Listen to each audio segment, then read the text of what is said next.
Welcome to my channel. इस lecture की शुरुआत कुछ क्वेश्चन से करते हैं और फिर कुछ कंसेप्ट सीखेंगे और देन उनके क्वेश्चंस करेंगे। तो सबसे पहला क्वेश्चन है, y को वह मान ज्ञात करो जिसके लिए बिंदु P 2, और Q 10, y के बीच की दूरी 10 मान। यानी हमें y का मान निकालना है। पहली बात तो ये हमें पता चल गई। अब इनके और इस पॉइंट के बीच की दूरी कितनी है? 10। तो वही है कि एक पॉइंट P है जिसका कोऑर्डिनेट कितना है? 2, -3, और दूसरा एक पॉइंट है Q जिसका कोऑर्डिनेट कितना है? 10, y, और इनके बीच की दूरी कितनी है? 10। ये हमें दे रखा है। ठीक है, तो हम दूरी का सूत्र लगा सकते हैं, plus to under root x2 minus x1 plus y2 minus y1 का whole is equals to under root 10 minus 2 और इसका whole of square minus minus of 3 का होल ऑफ स्क्वायर। देखिए माइनस से जब भी माइनस हो तो आप सतर्क हो जाइए, एक्स्ट्रा आप ब्रैकेट लगा लीजिए, उससे गलती नहीं। तो डी की जगह हम कितना रखेंगे? दूरी हमें दे रखी है 10, स्क्वायरिंग ऑन बोथ साइड कर देंगे, है ना। तो यह हो जाएगा 100 इज इक्वल्स टू, ये हो जाएगा 10 में से 8 गया, 10 में से 2 गया 8, 8 का स्क्वायर 64 प्लस यहाँ हो जाएगा minus minus plus y plus 3 का होल ऑफ स्क्वायर। 64 इधर जाएगा तो कितना आ जाएगा? 36 is equals to y plus 3 का होल ऑफ स्क्वायर। अब इधर स्क्वायर इधर जाएगा तो अंडर रूट बन जाएगा, यानी y प्लस 3 का y plus 3 is equals to under root 36, यानी y plus 3 is equals to plus minus 6। अगर हम प्लस कैरी करते हैं तो प्लस कैरी करेंगे, यानी y plus 3 is equals to plus 6, यानी y is equals to 6 minus 3 is equals to 3। एक तो y का मान ये आ गया, और दूसरा अगर हम माइनस कैरी करेंगे तो इसका मतलब है कि y plus 3 is equals to minus 6, then y is equals to minus का 9। तो एक आंसर हमारा y का ये हो सकता है, एक आंसर हमारा y का -9 हो सकता है। चलिए इस क्वेश्चन पे आते हैं।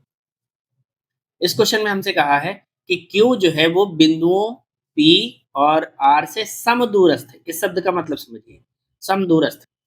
दूरस्थ का क्या मतलब होता है? समदूरस्थ का मतलब होता है कि बराबर दूरी पर, यानी एक बिंदु Q जो है, Q बिंदु जो है यानी 0, 1, ये P से जिसका निर्देशांक कितना है?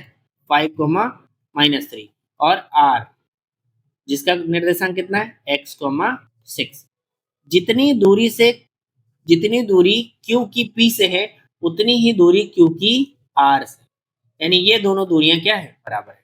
तो हमें क्वेश्चन में जैसा कहा है कि हम इनके इनके बीच की दूरी निकाल लें और इनके इनके बीच की दूरी निकाल लें और दोनों दूरियां बराबर कर देंगे, आंसर आ जाएगा। इसका मतलब हमें जो दिया है वो दिया है p q is equals to q r.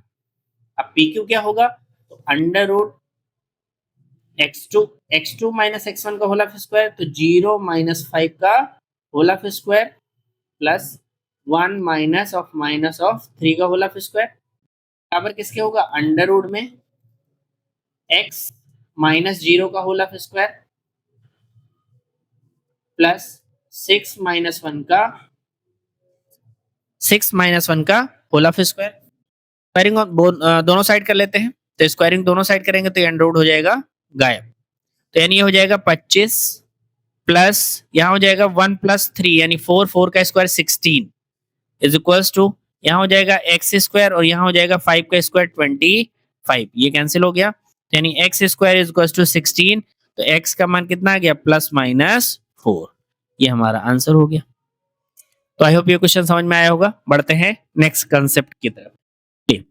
अब हम कॉन्सेप्ट सीखते हैं और उसमें सीखते हैं अंतर विभाजन सूत्र यानी सेक्शन फॉर्मूला क्या होता है। तो सेक्शन फॉर्मूला को समझने के लिए आप ये समझ लीजिए, पहले एक पॉइंट ए है और एक पॉइंट बी है ना।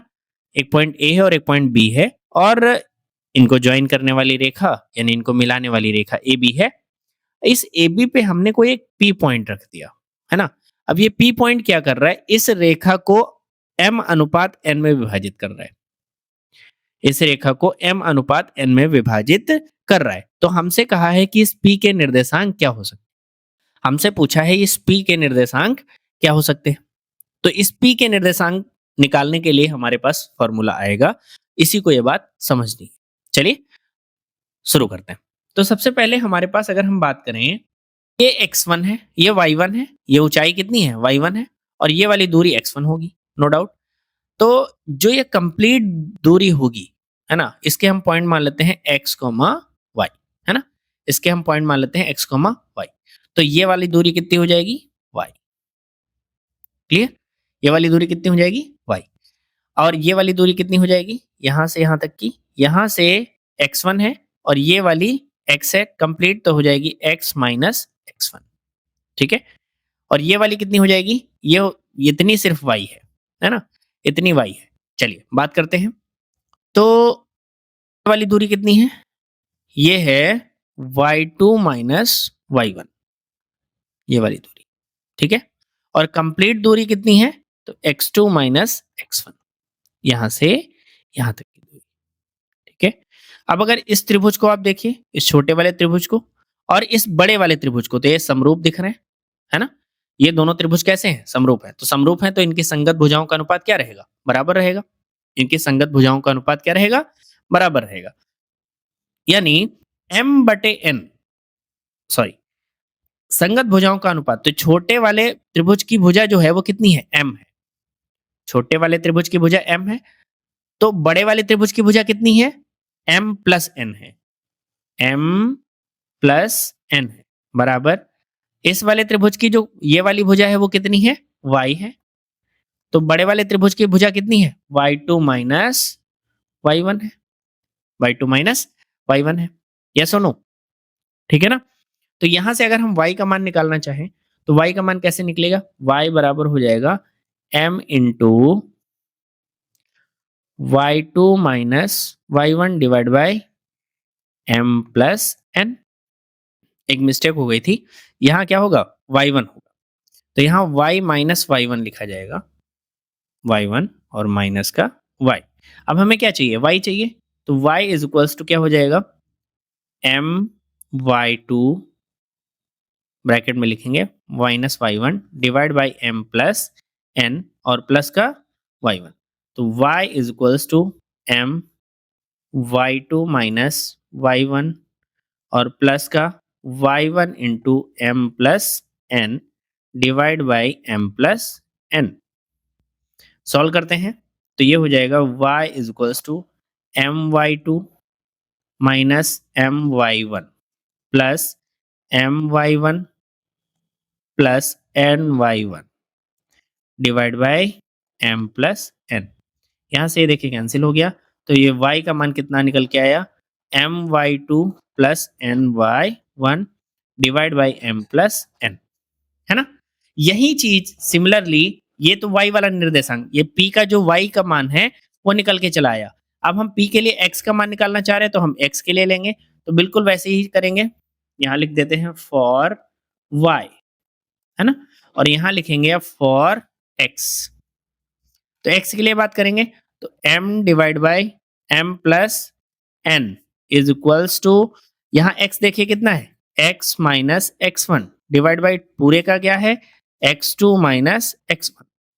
तो यहाँ भी हमें x चाहिए, क्रॉस मल्टीप्लाई कर देते हैं, तो m into x2 minus m into x1 is equals to x into m plus n minus x1 into m plus n। इसको इधर भेज देते हैं तो यानी आ जाएगा m into m plus x into m plus n। इसको इधर ही छोड़ दें, इसको इधर भेज दीजिए, तो ये हो जाएगा mx2 माइनस mx1। ये तो इधर लिखा था, इसको इधर भेजोगे तो प्लस का x1 क्योंकि माइनस है, और मल्टीप्लाई भी करेंगे तो यानी हो जाएगा mx1 प्लस nx1। ये इससे कैंसिल हो गया, तो यानी x इज इक्वल टू कितना आया, mx2 plus nx1 divide by m plus n।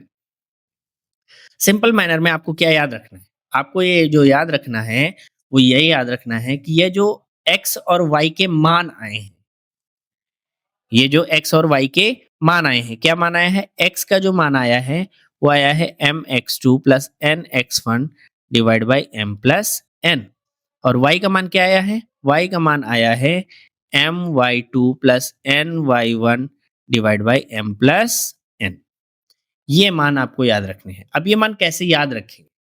तो देखिए m इंटू अगर x निकाल रहे हैं तो m अगर आप x निकाल रहे हैं तो क्या करेंगे? x के लिए देखिए m को इधर मल्टीप्लाई n को इधर भाई x निकाले तो x में ही मल्टीप्लाई करेंगे है ना? तो यानी m into x two plus n into x one upon में m प्लस n है ना? उल्टा मल्टीप्लाई करना है। ये इधर साइड में है तो इसको उधर मल्टीप्लाई करना है और ये इधर है तो इसको दूसरी साइड मल्टीप्लाई करना है और अपॉन में m प्लस n लिख देना है।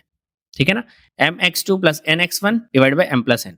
ऐसे ही y के लिए कर अगर y वाला निकाल रहे हैं तो y के लिए करेंगे m into y two plus n into y one divide by m plus n. आपका ये p वाला निर्देशांक आ जाएगा। हमारे पास ये दो क्वेश्चन है और इन दोनों क्वेश्चंस को करते हैं। सबसे पहला क्वेश्चन है उन बिंदुओं के निर्देशांक ज्ञात कीजिए जो बिंदुओं -1,7 और 4,-3 को 2:3 में विभाजित करता है। तो सबसे पहले हमारे पास एक पॉइंट है, मान लेते हैं इस पॉइंट का नाम है P और ये है पॉइंट -1,7 और दूसरा पॉइंट जो है हमारे पास let's say this is R और इसके पॉइंट हैं 4,-3। तो कह रहा है उस बिंदु के निर्देशांक ज्ञात कीजिए जो इसको मिलाने वाले रेखाखंड को 2:3 में विभाजित करता है। तो हम मान लेते हैं वो वाला पॉइंट जो होगा वो M है ना, और इसको किस अनुपात में विभाजित करता है? 2:3। तो हमें m के लिए इसका निर्देशांक बताने हैं, मतलब x और y के मान बताने हैं। तो m के लिए x का क्या मान होगा? हमने क्या कहा था? उल्टा मल्टीप्लाई करना है, इसको यहाँ तो 2 into four plus 3 into -1 divide by m plus n यानी 2 प्लस 3। तो ये हो जाएगा 2 4 जा 8 -3 यानी 5 डिवाइड बाई 5 इक्वल टू 1। ऐसे ही m ऑफ y निकाल सकते हैं। तो m ऑफ y निकालेंगे तो क्या होगा? y के लिए अब बात करेंगे तो 2 इंटू -3 प्लस का 3 इंटू 7 तो 3 इंटू 7 डिवाइड बाई 2 प्लस 3। तो ये हो जाएगा माइनस का 6 प्लस का 21 डिवाइड बाई 5। तो ये आ जाएगा 15/5 यानी कितना? 3। तो हमारा जो m x, y आया, x का मान कितना आया? 1 और y का मान कितना आया? 3। यही वो पॉइंट होगा जो इस मिलाने वाले रेखाखंड को 2:3 में विभाजित करेगा। चलिए नेक्स्ट क्वेश्चन बढ़ते हैं। कहा है बिंदुओं इसको मिलाने वाले रेखाखंड को समत्रिभाजित। समत्रिभाजित का मतलब 3 बराबर भागों में बांटने वाले बिंदु। ठीक है, तो पहले इन पॉइंट्स को लिखते हैं। तो इस पॉइंट का नाम मान लेते हैं P और इसका है 4,-1 और इसको हम मान लेते हैं Q। तो ये है -2, -3। अब 3 बराबर भाग अगर बांटने हैं इसके तो इसके अंदर कितने पॉइंट होने चाहिए? 2। तो एक भाग ये बनेगा, एक भाग ये बनेगा और एक भाग ये बनेगा। कह रहा है समत्रिभाजित मतलब ये तीनों भाग बराबर होंगे। तीनों भाग क्या होंगे? बराबर। तो हम इस पॉइंट को P1 कह लेते हैं और इस पॉइंट को क्या कह लेते हैं? अगर ये तीनों भाग बराबर हैं तो हम मान लेते हैं ये 1 होगा, ये भी 1 होगा और ये भी 1 होगा। तो P1 के लिए बात करें, P2 को भूल जाइए, P1 के लिए बात करें तो इधर एक और इधर कितना? 2। एक ये और एक ये। तो P1 के लिए हम बात करेंगे तो P1 के लिए जो अनुपात बनेगा वो 1:2 बनेगा, क्योंकि P1 के लिए एक इधर है और 2 इधर हैं तो यानी 1:2 बन जाएगा। सिमिलरली अगर P2 के लिए बात करेंगे तो P2 के लिए अनुपात क्या बनेगा? P2 के लिए एक और एक 2 इधर है और एक इधर है तो इसका मतलब 2:1। P1 के लिए अगर हम x, y निकालते हैं तो क्या बनेगा? m इंटू x2 यानी 1 into -2 plus n into x1 यानी 2 इंटू 4 डिवाइड बाई 1 प्लस 2 यानी 3, कॉमा y वाला भी साथ ही में निकाल लेते हैं, अलग अलग नहीं निकालेंगे। तो 1 इंटू -3 तो 1 into -3 plus 2 into -1 2 into -1 divide by 1 plus 2 यानी 3। तो आप -2 हो जाएगा और यहाँ हो जाएगा 8 8 -2 मतलब 6 6/3 यानी 2। तो -2 प्लस 6 डिवाइड बाई 2 कॉमा -3 और -2 -5 हो जाएगा डिवाइड बाई 3। तो ये हो जाएगा 6 डिवाइड बाय 2 यानी 3 और ये हो जाएगा -5 बाय, ठीक है। सॉरी यहाँ 3 होगा तो यहाँ 2 है। अब अगर हम बात करें P2 के लिए बात करें तो P2 के लिए अनुपात है 2,1 तो यानी 2 इंटू -2 तो 2 इंटू -2 प्लस 1 इंटू 4